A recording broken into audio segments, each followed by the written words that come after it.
Hello everyone, I hope this video finds you doing fantastic. Today's subject, the most frequently asked lending related questions. For that, I asked one of our premier local lending partners with the MacArthur team, Mr. Ryan Zamudio, to field them for us. So, without further ado, let's dive right into them. Please keep in mind that if you have any real estate related needs or questions, please reach out to me.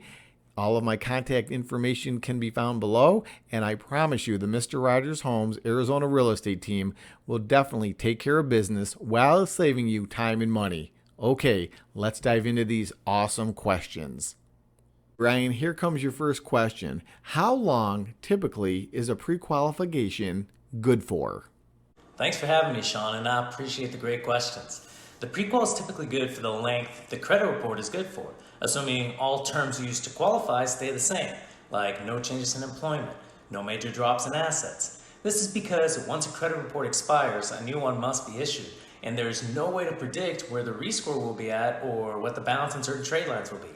Credit reports are good for 90 days. Great answer on that first one, Ryan. Okay, the second one. What is the difference between an FHA loan and a conventional loan? You're up. That's an excellent question. The simplest rule of thumb is that if you have a good credit score, like 680 and up, you go conventional. If you don't, FHA will likely be the better route. But please keep in mind that there are circumstances where you might have good credit but go FHA, or have low, decent credit but still go conventional. Please reach out to me for more details on that. Credit score flexibility is the primary difference. FHA is flexible, conventional is more rigid. Conventional appraisals are much friendlier than FHA appraisals. Down payment requirements are different, 3.5% minimum for FHA or 3 to 5% for conventional. FHA is only for primary residences, conventional allows for second homes and investment properties. FHA has much lower max loan amounts, like $368,000 in Maricopa County, whereas conventional would go to $548,250, conforming and jumbo will go well above that. Condos are finicky with FHA, some are approved, some aren't. Mortgage insurance stays with an FHA loan. The mortgage insurance PMI on a conventional loan is typically cheaper and goes away when you reach 20 to 22% equity in your home. 9 times out of 10, if we can approve you for conventional, that's the route we'll go. Ryan, this one seems to be a triple whammy. What is needed to get or obtain a pre-approval letter, and how long does it take to get pre-approved? Lastly, how long does that typical pre-approval last for? Again, if you're diligent and responsive, I'll get you fully pre-qualified and ready to shop in just a few hours. If you complete a super simple application, the 1003, which you can do online or over the phone with me in no more than 15 minutes, then you send me the documents that I'll request from you that basically verify the information that you provided, and I'll have a pre-approval letter in front of you and your realtor in no time. A pre-approval letter is typically good for 90 days from when you completed the application. Hello everyone, I'm Shawn Rogers, Realtor and lead of the Mr. Rogers Homes team here in the Valley of the Sun, Arizona. If you're thinking about buying, selling, renting, or investing, please reach out to me. All of my contact information could be found in the descriptions of our videos below, and we'd be more than happy to get you moving. As always, thank you for watching our videos and supporting our channel. Remember to keep a lookout for other links to videos that we think you'll enjoy. Till next time, take care. God bless America. Talk to you soon. Being that I'm the lead of the Mr. Rogers Homes team, I'm not so much out in the field anymore, but I remember back in the days, this was a very commonly asked question, and it is, how much will we need for a down payment? It depends. With good credit, a first-time homebuyer can get by with just 3% down. If your credit needs some work, you can go FHA and do 3.5% down.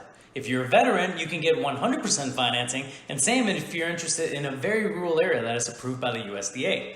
Note that if this is a second home, like a summer or vacation home, the requirement is 10% down, and if this is an investment property, the requirement will be 20%. Well, I'd have to say so far so good.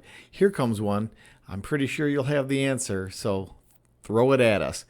How can a lender help somebody fix their credit score? And the answer is... Great question. We have access to tools that enable us to quickly and effectively boost credit scores. Now, this is not a do-nothing procedure, however. The credit bureaus will give us an estimate of how much a certain bureau, like Experian or TransUnion, can increase by, what the likelihood is to succeed at increasing, and what steps need to be taken. This can be removing yourself from a certain account, paying a certain balance down to a specific number, opening up a new trade line, etc. If the steps are taken and you provide us a letter from the creditor attesting that you took those steps, we'll send them over to the bureau and request a rescore. It's very effective if all parties cooperate and follow instructions. Sometimes these are very simple, like one account. Sometimes they can be hard, like 3 or 4. If your credit needs major improvement and time, you're better off with working with a credit repair agency that can put together a long-term plan for you, and we can help link you up if you need it. Here comes one that I know I've heard, a couple hundred times in my career, but still asked, so it must be important out there, and that's what it's all about, making sure that we take care of clients with all of their needs, be it real estate on our point of view or lending from your point of view. Can you explain the difference between closing costs versus down payment and how much may be needed for each? Closing costs versus down payment. So, the down payment is how you prove to the lender that you have skin in the game, all right? Their expectations of how large a down payment they want to see depends on the loan program and the purpose of the property.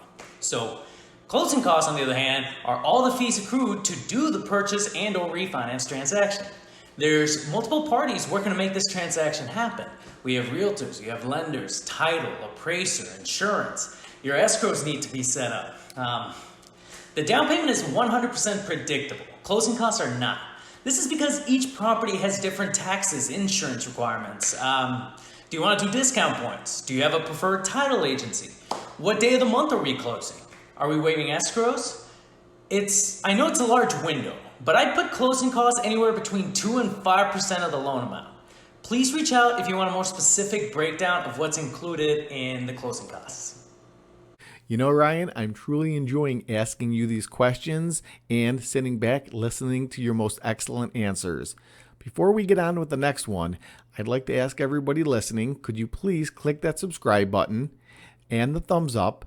Perhaps leave us a question down in the comment section. That would be amazing. Okay, next question. What is private mortgage insurance, aka PMI, and who needs to pay for it? So here's the subject nobody likes. PMI, or as FHA calls it, MIP, is a monthly premium you have to pay if you put down less than 20% as a down payment or have less than 20% equity in your home. This is paid right through your monthly billing statement, and it goes to private mortgage companies that collect this to the lender's benefit.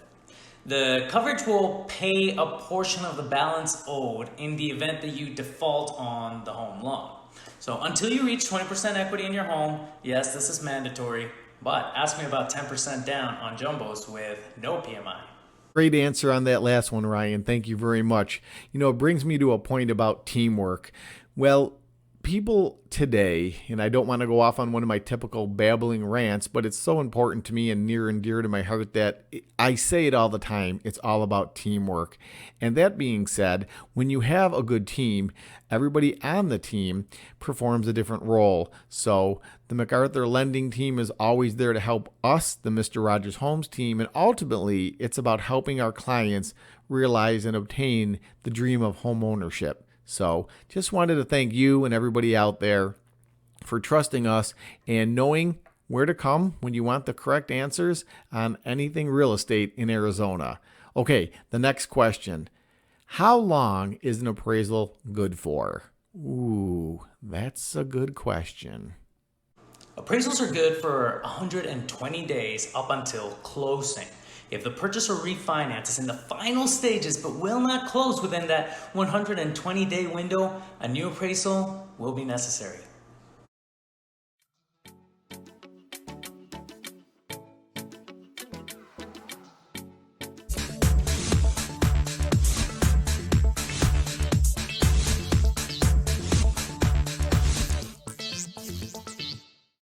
I knew that last question, which was most excellent, was going to have a very informative answer. Here comes another one.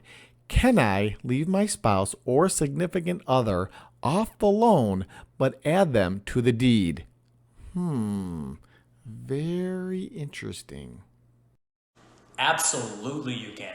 So long as the spouse is on title, in the future you can also refinance the loan into the spouse's name and out of yours without calling it a purchase transaction. We do this all the time. Keep in mind that with FHA loans, we still have to take the non-borrowing spouse's liabilities into consideration when calculating our ratios. Next question.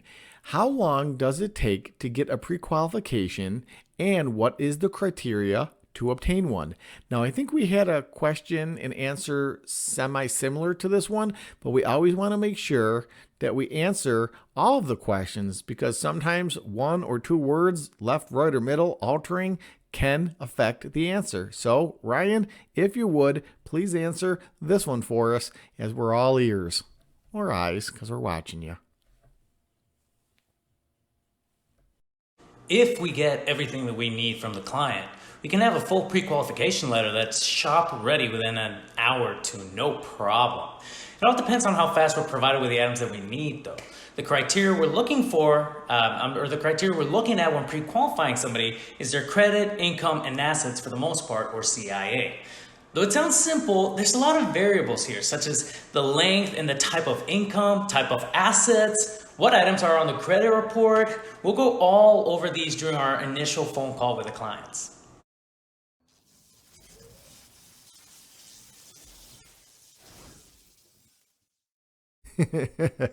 I'm just chuckling a little bit here. It may not be a funny question, but it's definitely one that I've heard over the ages, and I always am interested and intrigued by the answers that the lenders give. And the question is, can a borrower switch lenders through the process if they find what they feel is a better rate or loan? You absolutely can. The earlier in the process, the better and easier, but until you sign the final docs on title, with title on closing day, you're not obligated to anything. The best time to compare and contrast is when you receive the initial disclosures, which include the loan estimate. If you like the terms outlined, then great. If you don't, this is the best time to express your concerns. And if you aren't satisfied, go see what else is out there. Thank you, Ryan, for answering that one. Here comes the next one. And again, from the bottom of my heart, thank you for answering these questions. It's all about us helping others in the realm of real estate, and hiring a professional real estate agent, bringing on a top-notch lending firm to help somebody obtain a home. I can't say it enough. It's always very important that everybody works together to achieve that common goal. So that being said, here comes another question. What is the fastest somebody can close on a loan? Conservatively, we'll say 3 weeks, but aim to impress and close much sooner. The biggest variable to this is the appraisal, and nationwide, their turn times have been hit or miss. Take these out of the equation though, and we'll close fast. As we draw closer to the end of this video, one thing's for sure, time flies when you're having fun. And I truly hope that everybody enjoyed listening to these answers as much as we enjoyed putting them together. A quick shout out to the Mr. Rogers Homes team for asking some of our clients and submitting some of their own questions in the realm of lending. And of course, a big thank you for Ryan at the MacArthur team for answering these questions.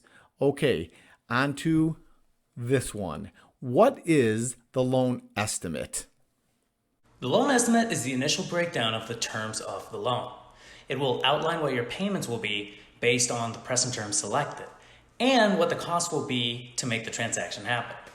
Loan estimates are exactly that though, estimates. The figures are still subject to change only as necessary, and signing it is not a promise or commitment to the terms outlined.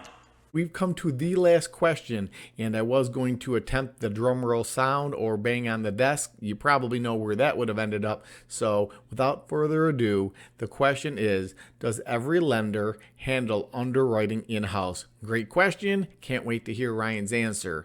Lastly, and I know I probably said it or requested it or begged for it once or twice, but please click that subscribe button, hit that thumbs up. And if you could, leave us a comment down below, even if it's just to say hi. We'd love to hear from you. Until next time, take care and be good. Remember the Mr. Rogers Homes team and the MacArthur team if you need any assistance with real estate or lending here in the Valley of the Sun. Over and out. Nope. I'm glad you asked. This is part of the pitch of most retail lenders is having in-house underwriting. I've had in-house underwriting and I've had outsourced. The bottom line is how accessible are they and how cooperative are they in helping find solutions when necessary. This can be the difference between a 2-week close and a 2-month close. For example, I can get my underwriter on the line in 25 seconds at any given time and work on a file together. Does your lender need to send an email and wait 48 to 72 hours to get a response?